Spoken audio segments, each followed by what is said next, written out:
J'avais un one-to-one tout à l'heure et c'est quand même assez fou de vouloir se changer, s'améliorer, de s'accepter, de ne pas s'accepter, de devenir meilleur, d'avoir, je sais pas, peu importe comment vous voulez changer, mais de vouloir changer. Parce que si vous voulez changer, c'est que, en fait, vous voulez devenir quelqu'un.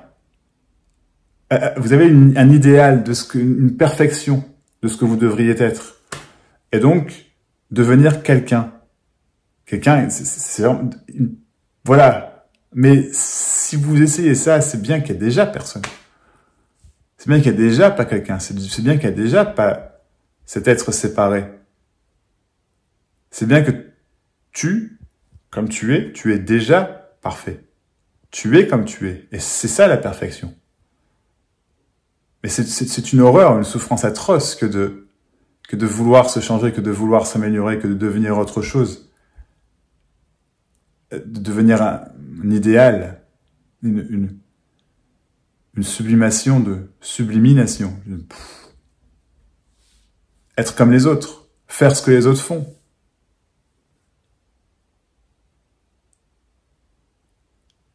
Donc ne pas être toi.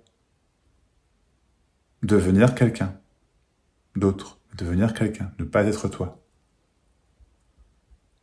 Et ça, c'est l'impossibilité même. D'où la souffrance. L'origine même de la souffrance. Être différent de ce que tu es. Or, tu es ce que tu es. Tu peux pas être autrement. Tu peux pas être différent. Tu n'es pas différent. C'était juste l'origine de la souffrance même. Tu ne changeras pas. Tu es comme tu es. C'est ça qui est fou de simplicité et d'évidence. Tu ne deviendras pas ce quelqu'un que tu as imaginé devoir être. La pression que tu ressens, par exemple, je sais pas, pour être autrement, pour être apprécié, pour être aimé, pour aimer les autres, pour te racheter sur ce que tu as fait, pour ne plus regretter.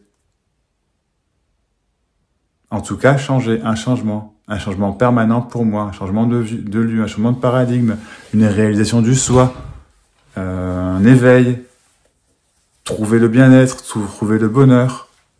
Tout ça implique un changement de toi, pour toi, avec toi au centre.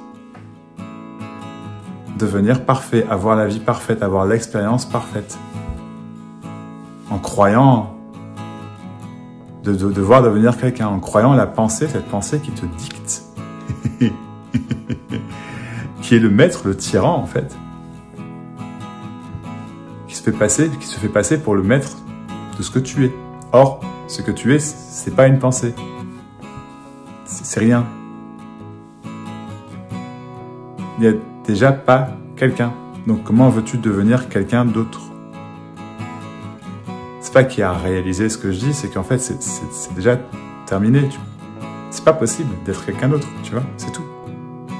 Tout simplement. Tu seras pas quelqu'un d'autre.